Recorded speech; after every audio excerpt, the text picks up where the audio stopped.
All right. I'm going to start calling names. 5, 4, 3.5.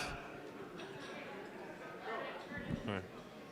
Okay, up first we have a toast to the bride, father of the bride, Norman Templeman.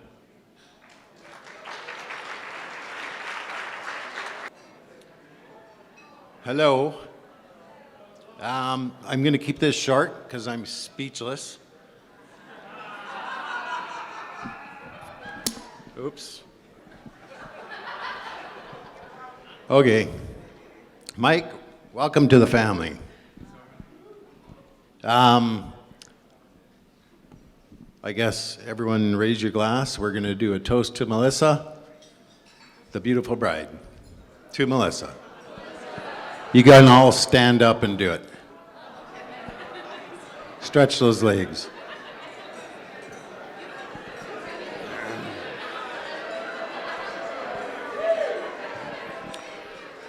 If anyone knows Melissa, she's addicted to Disney princess movies, right? And she always wanted to have a prince. So, Mike, your name is now Prince Eam. Now, if Miranda was here, she could explain it, but I do remember Prince Eam. So I think that was, you didn't hear the name of the prince, I think, in one of the movies, and anyways, he's now Prince Eam. So you got big shoes to fill, but I see you brought bigger ones, so. Thanks for showing us that we Templemans are actually kind of short. And a toast to the bride and the groom.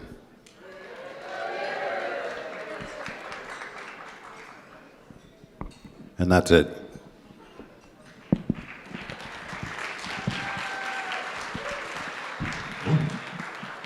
So my mom told me I needed to come up here and say something nice about my sister.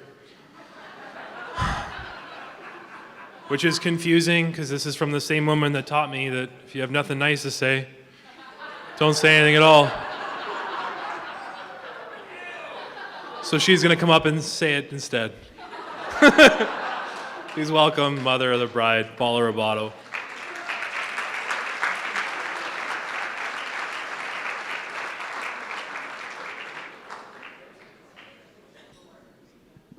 Yes, I'm shorter. Shortest in the family. So good evening, everyone. Thanks so much for being here to help us celebrate Melissa and Mike's special day. I know that it means a lot to them, and it sure means a lot to us, so thank you for being here. Mike, I want to take this opportunity to welcome you to our family. I also want to thank your parents for opening their home and their heart to Melissa, as well as giving you the gift of your height. Because if it wasn't for how tall you were, Melissa may not have spotted you in that market, that crowded market 4 years ago. And we may not be here today, so thank you, John and Jackie, and welcome, Mike. Melissa. Well, you were my baby number 2. Almost a surprise. Not quite, but almost. And today, like most days with you, has been magical. The weeks leading up to this day, I thought a lot about what I'd say this evening.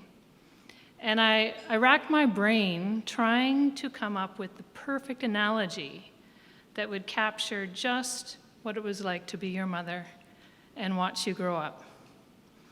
And to be honest, it was a lot like being on a really wild roller coaster ride. A lot of ups, a lot of downs, a lot of twists and turns. And like most roller coaster rides, there were moments we were moving along at a nice, slow, peaceful pace, taking in the scenery, enjoying the ride.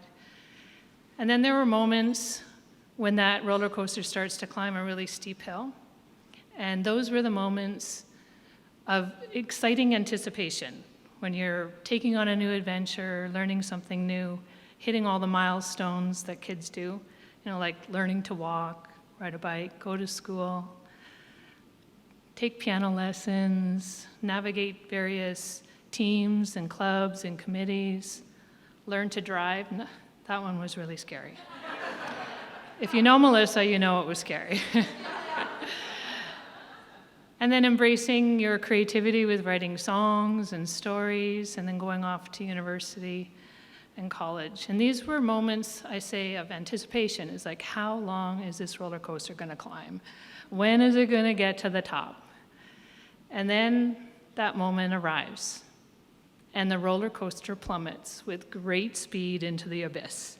And these were the moments where you're jumping into the unknown with both feet. And the only thing you could do is hang on and enjoy the experience. And without any warning, there would be a twist and a turn and a flip upside down, and you would be going in a completely different direction. The whirling would slow down, my head would stop spinning, and you'd be back to that slow, peaceful pace. So being your mother has kept me on my toes, and watching you grow up has been fun, exciting, frightful at times, but mostly heartwarming. You've taught me a lot about life and about living. You taught me to love deeply, to greet each day with gratitude, and that life is magical and worth celebrating. There's a lot that I really admire about you, Melissa. I admire the big kid in you that can jump up and down and squeal at the sight of the first snowfall. I admire your ability to spontaneously dance and celebrate something, whether that something was your own success or somebody else's. I admire your quirkiness, that part of you that absolutely loves to make people pause, scratch their head, and wonder.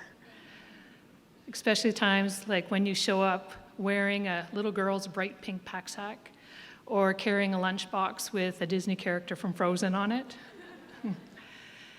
I admire your ability to trust yourself, to take that leap of faith even when you're afraid or when everyone else thinks you shouldn't.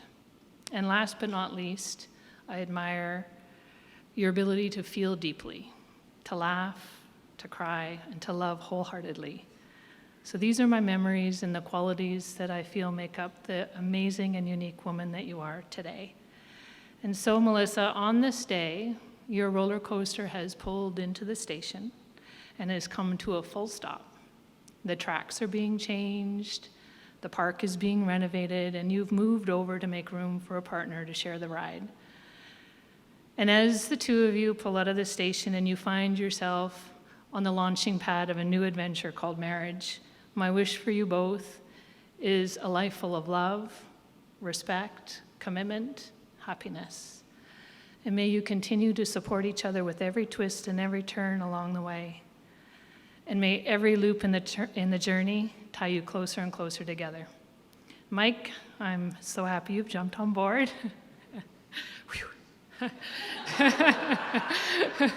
I feel there's no better match for Melissa than you. And as a little welcome gift, a welcome to the family gift, I have a little something here for you. I just want to present to you your own personal seatbelt. You better buckle up. You're in for the ride of your life.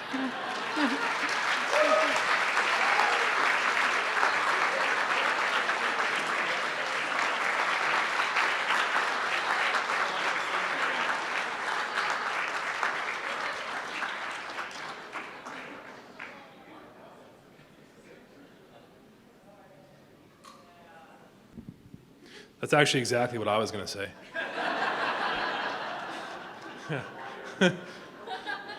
Yeah, when Melissa first brought home Mike and I met him for the first time, my first thought was, finally someone I can see eye to eye with. Next up, we have Mike's parents, John and Jackie Hinsperger.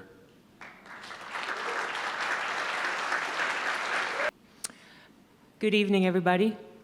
On behalf of John and myself, I would like to start by thanking all of you for being here tonight and for joining us in celebrating Michael and Melissa. We're thrilled to welcome Melissa into our family. She came into our lives when we all needed some joy, and she certainly brings us joy. I'm sure there are some of you here tonight who are missing somebody special, whether they've passed on or are just not physically able to be here. For us, that someone is our son, Evan, Mike and Andrea's brother. Evan passed away very suddenly almost 4 years ago after marrying our beautiful Michelle. I hope you will all raise your glass and join us in a toast to Evan. I know Evan is up there looking down on us, so happy that his big brother Mike has married a young woman who is so perfect for him. He would have certainly loved Melissa. So, a toast to Evan and to anyone else who is not here with us today. And secondly, a toast from John, Andrea, and I on behalf of Evan to Michael and Melissa. Thank you. Torin.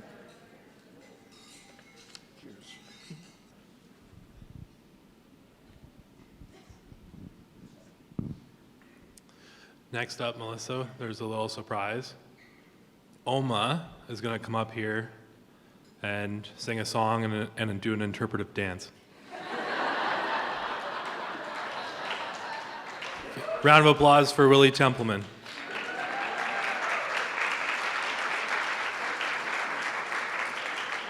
Up there just after the tearjerker. Michael and Melissa, I like to share with you what I just heard on television last Sunday. This is about getting along together as husband and wife for the rest of your life. The pastor said, "My wife and I never have arguments, but we have a vigorous discussion. So we sit down together to have our say. She tells me what she wants. I tell her what I want. Then we compromise, and I let her have her way." My words to you, Michael and Melissa, pray together. My prayer is that you have a blessed marriage.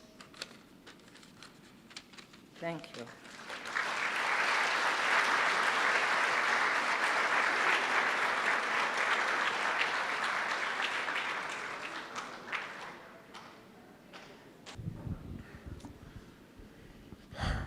All right, next up we have the matron of honor, Miranda McCauley. You don't have anything prepared? For $20, I'll get you out of this, and I'll have the maid of honor do it instead.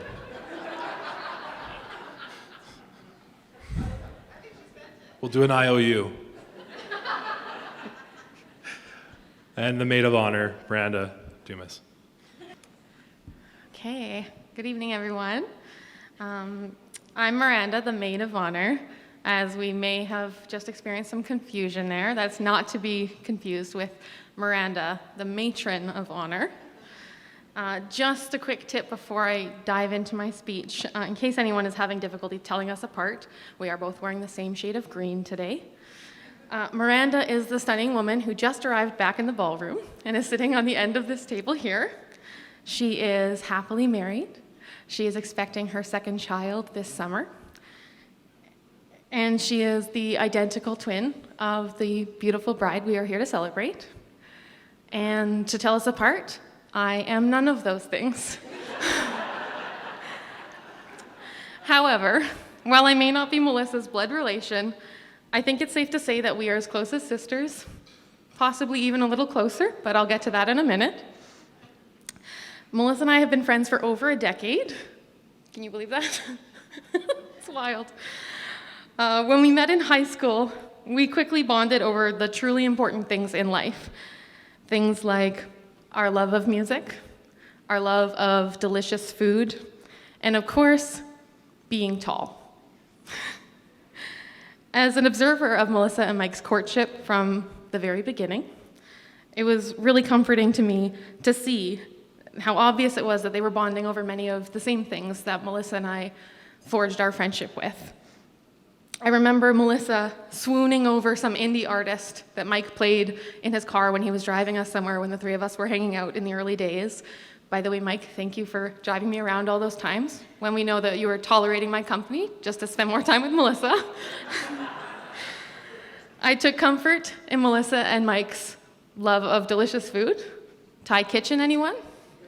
That did used to be our spot, but I guess you can have it. And in case no one noticed, though it's been pointed out a few times already tonight, Mike does fit the bill a little too well in the being tall department. It was comforting for me to see how their relationship was built on so many of these foundational things that my friendship with Melissa is built on.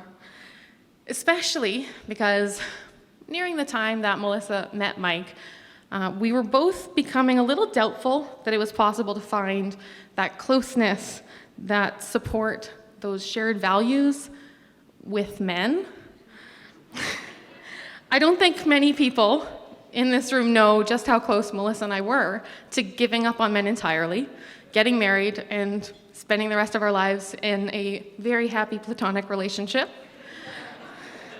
And up until this morning, again, sorry, Mike, I was still preparing for that contingency plan. So if anyone has any other options, let me know. But I suppose congratulations are in order. Melissa has decided, and between us, Mike, you are the better man. I suppose it's clear now to see that I was lacking something fundamental for Melissa. I think it's probably about 7 inches. Whoa, whoa. I am talking about his height again, people. He is 7 inches taller than me.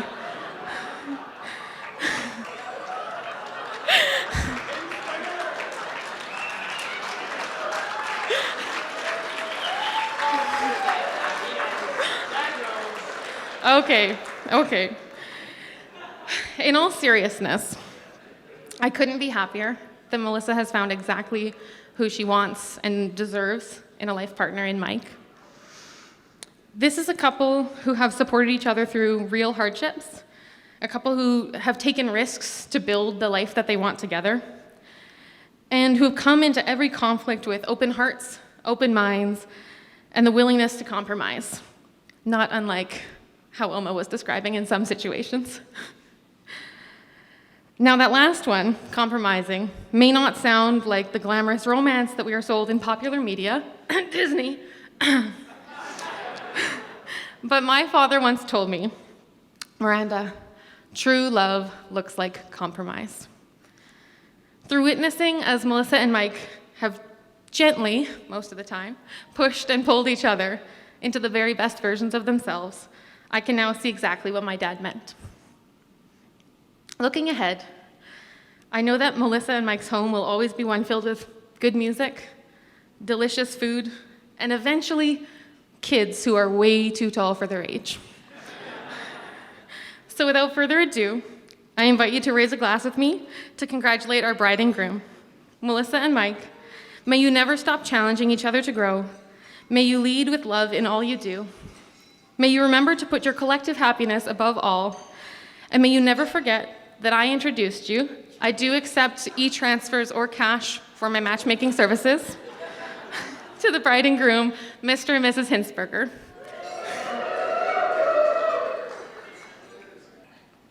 We have to follow that? 7 inches, eh? I've learned a lot about you today, Mike. If only the group was part of the conversation behind the scenes. Eh? For those of you who don't know the three of us, we're the Lawrence brothers.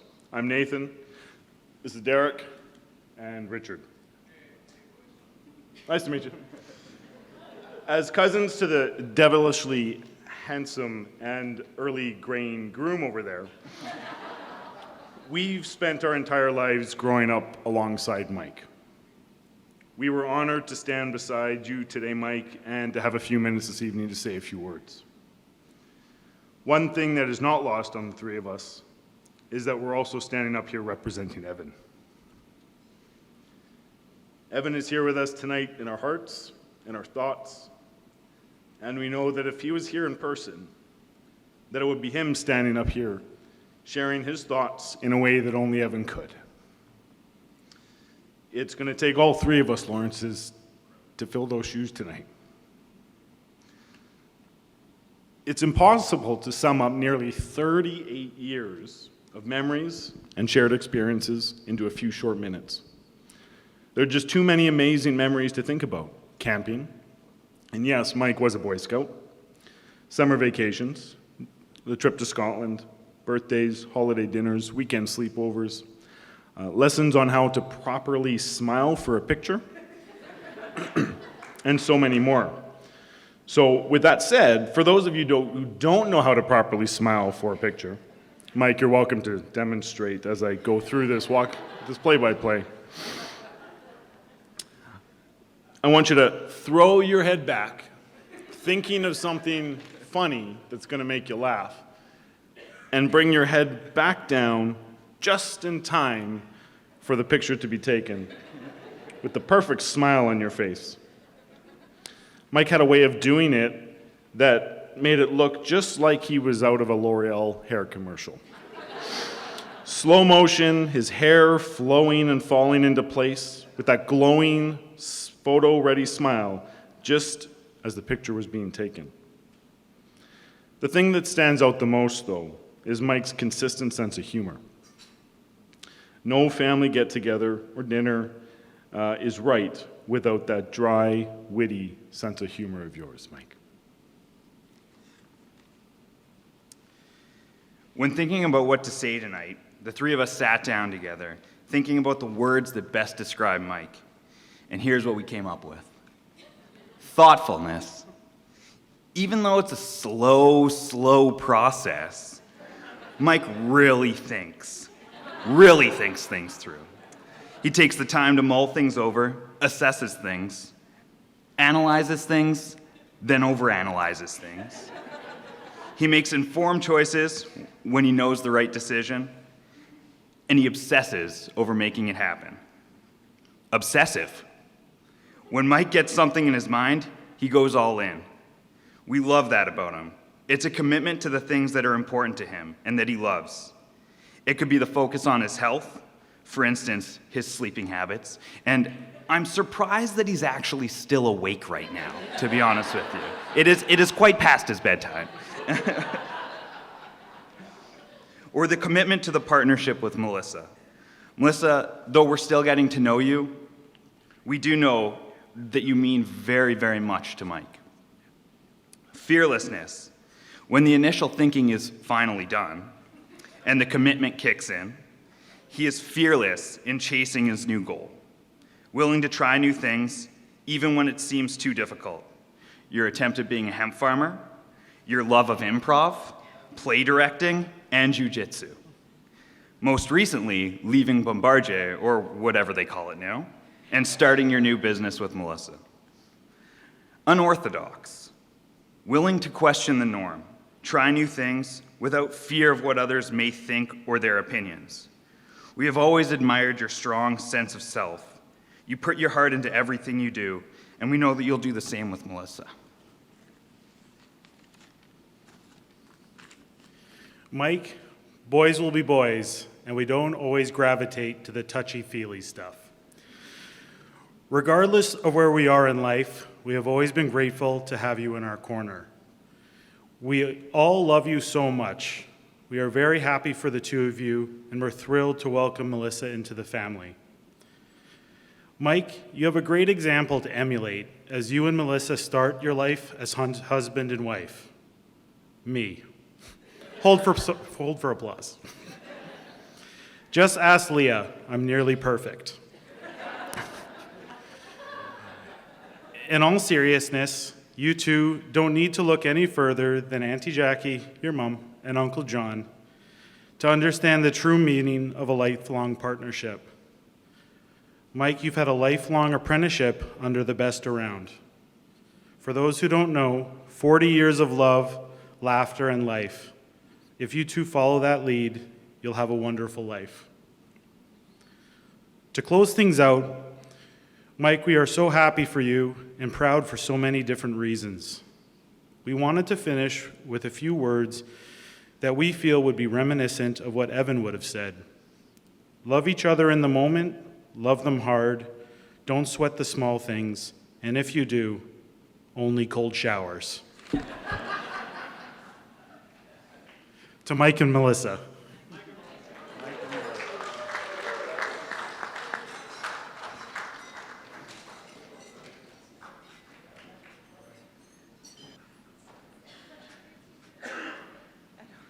You're going to be here for a while.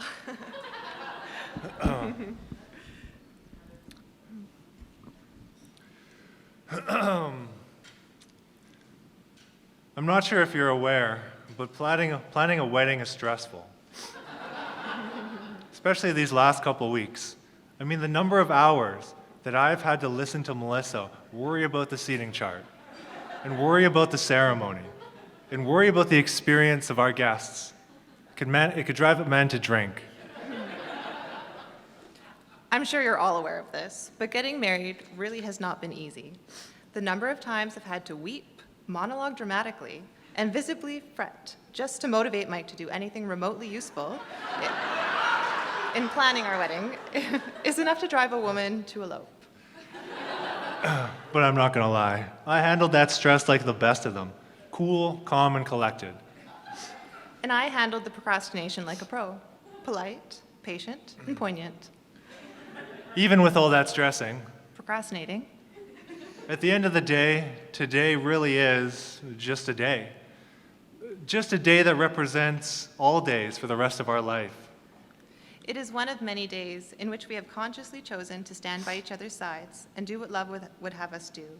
Our hope is that every day we can show up for one another the way we have intentionally shown up today, open-hearted and ready to have a good time. I'd like to take the first moment to thank my beautiful wife, Melissa. One of the first things I noticed about you, other than your feminine nature, is that you tend to show emotion deeper than anyone I've ever met. And because of this, the love I feel from you is some of the strongest and greatest love I've ever felt in my whole life. And I want you to know that even though I may not be as expressive as you, I love you just as strongly and as deeply.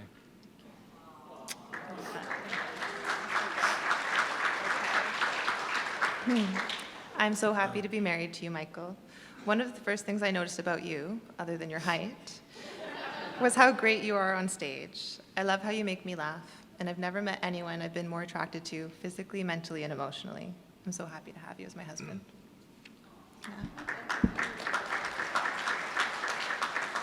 We wouldn't have made it here without the love, support, and encouragement from our parents, Norman, Diana, and Paula and Greg.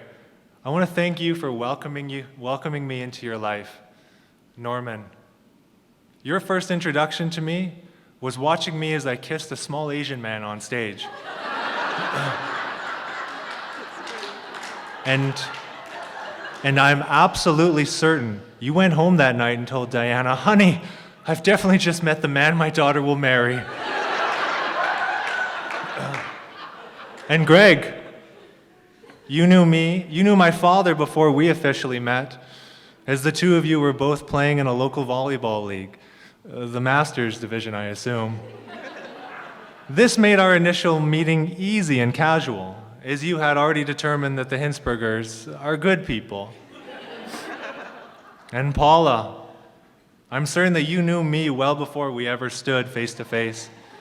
You knew me from the countless stories and conversations Melissa shared with you.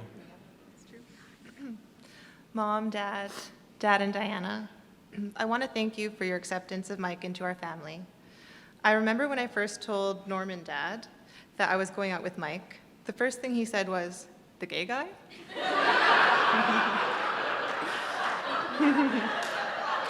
For practically my whole life. Okay, yeah, that's true. So for practically my whole life, I have been so blessed to have two families with 2 birthdays, 2 Christmases, and 2 Thanksgivings. Yet oddly, only 1 Easter. For whatever reason, Santa came twice, but the Easter Bunny didn't. So. There were many inconsistencies that seemed totally normal as a child, growing up in 2 homes. But I never questioned any of it because each house was filled with love. I always knew that my parents had a place for me in their lives. No matter where I was or what time of day it was, they could always make themselves present to support and love me. Besides, of course, the endless sacrifice that went into keeping me alive and raising me into a high-functioning adult who contributes to society, they've also helped me with my additional needs that I know other parents consider optional. Mom, my therapist. Greg, Dad, my handyman.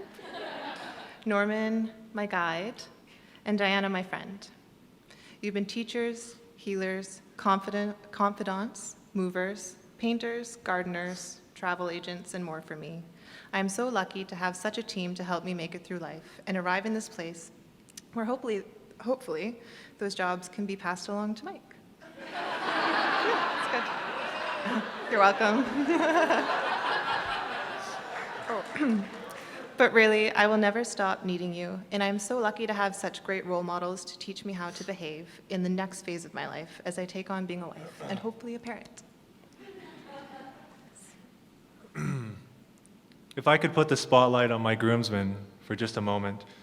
The 3 Lawrence boys. The 3 Lawrence men, actually. But to me, they've always been my cousins. Not just any cousins. Really the closest cousins that I've had in my life while growing up. As children, we spent many summers together, playing in the vast area around their home on 25th Side Road. It was a great place to play and explore. And as young children, we would often find ourselves wandering through the tree farm and walking on the many nature trails the area had to offer. Some may have noticed that the Lawrence children and the Hinsperger children each came into this world at roughly the same time. In the beginning, it was just Nathan and myself. Our mothers, they were sisters, and it only makes sense that we would spend a great deal of time together. Those were good times. And with us both being first-born children, we got a lot of attention. Our mothers were both new to this whole parent thing, and they didn't want to break us right out of the box. They were careful and loving, and they made sure to document our lives with photos and keepsakes. A couple years later, both Nathan and I each welcomed an addition to our family. My parents introduced Evan to me, and Nathan saw Derek enter the picture. I can only assume that our parents had a rude awakening with the addition of the 2 second-born children. It's not that they weren't kind and loving, because they were. It's that they had a tendency to perhaps, although perhaps it wasn't intentional on their part, but they had a tendency to terrorize those closest to them.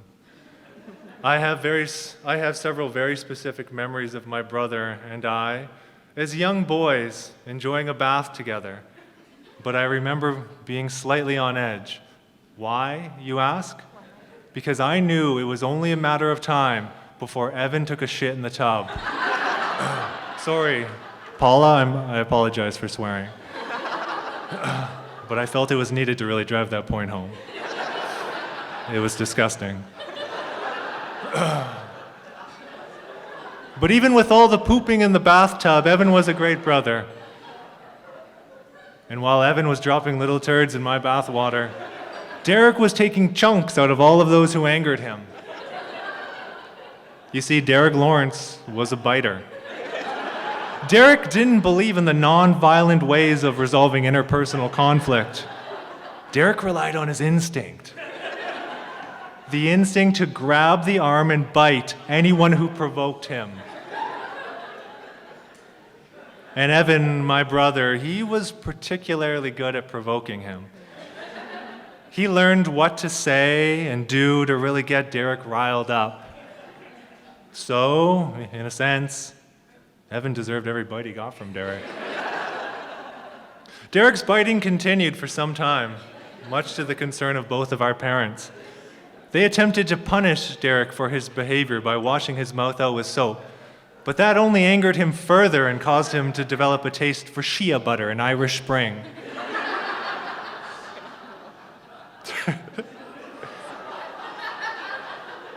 To this day, Derek still can't stop salivating while washing his hands.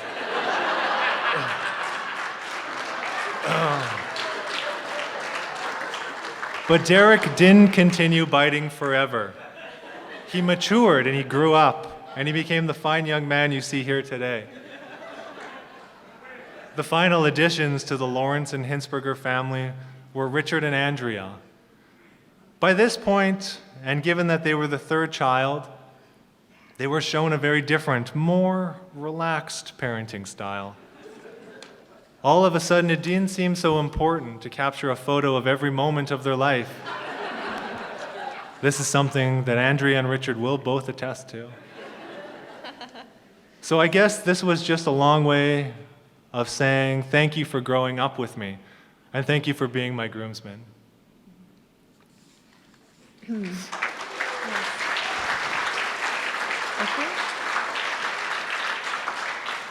I would like to thank my wonderful bridesmaids for being a part of the wedding and for all their hard work to make me feel special.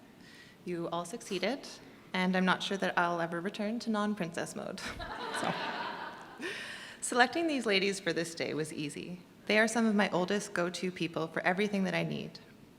Some of my earliest memories with my twin sister, Miranda Macaulay, are trying to crawl out of our cribs, singing in our best impression of a grandmother voice when we were supposed to be sleeping, sneaking cookies in SK when we were supposed to be sugar-free, and running around the street naked after dark. We were a perfect team growing up, and I'm thankful that you, Miranda, are so supportive of Mike. Miranda Dumas and I have been friends pretty much since the moment she punched me in the face in grade 10 science class. It was an accident, but we've been thicker than thieves ever since. We're as thick as thieves. We started the Gay Straight Alliance in our high school, spent countless hours singing and playing guitar together, moved in together, and even planned a future together where we would one day be married. If she hadn't introduced me to Mike, it could very well have been us saying I do. So sorry. Shayla and Laura are my two childhood closest cousins, and we have been through it all together. Shayla and I discovered that scissors are dangerous at summer camp when I cut off a piece of her finger. Perhaps it was because of this incident, but Shayla and I generally tended to be a bit more rule-abiding than Laura and Miranda. Laura and Miranda always had a bit more of a devious side, which may be why they were accidentally forgotten at camp. I don't know. However, their conniving could occasionally be entertaining, and I have one memory of them luring me into their devious plans. They had decided to pull a prank on Shayla at a sleepover by applying whipped cream to her hand in the middle of the night and then tickling her nose, hoping in her slumber she would swat her face. We didn't succeed, and we required much forgiveness the next day. My memories with Laura and Shayla are filled with endless fun, often outside at camp or a park, and we continue to make these memories in the same way with our annual camping trips today. Allison was one of my first friends that wasn't family, but I made her family in my heart. We were neighbors growing up, but we decided that we were sisters, and it still holds true today. We climbed trees, spoke with accents, pretended we were princesses, and played imaginary games. I've always turned to her for support for my soul, and she never fails to deliver. I first met Andrea at Jackie and John's house because she is Mike's sister. I remember when we met, I thought she would be someone I'd have chosen as a friend, even if I'd never met Mike. We spent a lot of time together going for walks during the pandemic. She taught me how to do weightlifting at the gym, and I've come to rely on her for friendship and a good laugh. I'm very happy that we get to be sister-in-laws. You ladies are a dream team, and I'm so lucky to have you in my life. Thank you.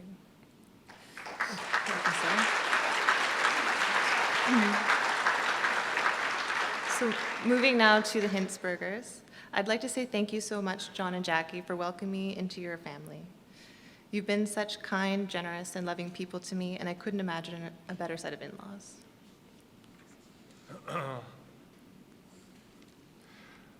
I'd also like to take a moment to thank my parents and share some of my own feelings. I can honestly say that from the very beginning, from as far back as I can remember, right up until this moment right here and now, that I have felt nothing but absolute love in the deepest sense from them. It's a degree of love that no speech, however profound and articulate, can truly convey. It's a love I felt in the words they say to me. I'm proud of you, son, and I love you, Michael. Would you like a second helping of meat, my boy? That truly is my love language.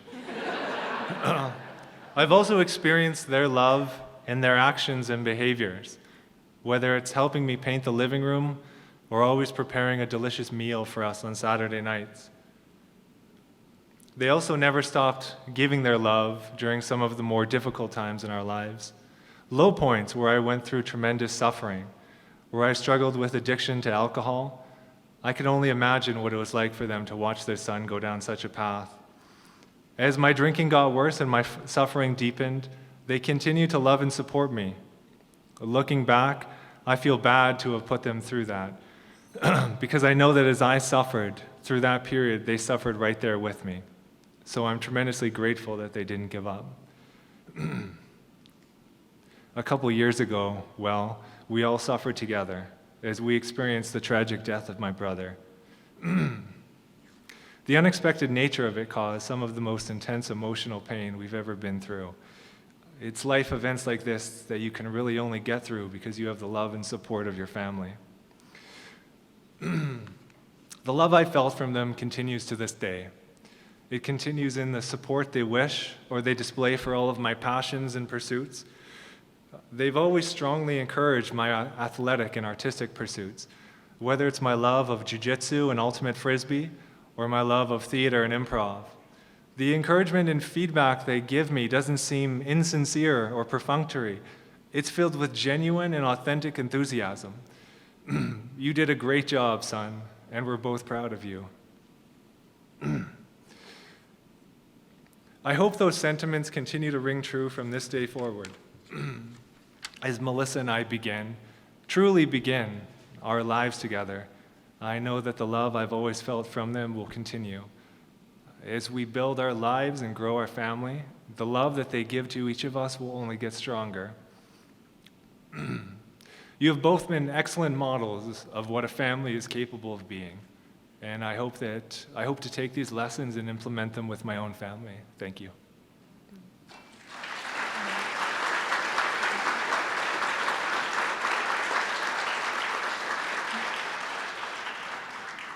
We'd like to end by thanking everyone for being here today to celebrate this moment in our life. We are so blessed to have such wonderful family and friends. Many of you have traveled from far places to be here, and it means so much to us that we can all be together for this celebration. I also want to say an additional thank you to both my mom and Jackie, who made this wedding happen. Without them, we would have had to elope for sure. And I'm grateful that we didn't, because this is everything I could have ever dreamed of. Thank you to our friends and family who helped with the setup, the decorations, the ceremony, and all of the details that go into making this day happen. Thank you to our MC, CJ. Like everything you do, you're doing a wonderful job. And thank you to all the people who texted us in the last couple of weeks or chatted with us to tell us to relax and enjoy the process. Also, an additional thank you goes out to the people who supported our relationship to arrive where it is today. Without the patience, listening ears, and advice you've all given us, we would not be here today. We're the luckiest couple I know.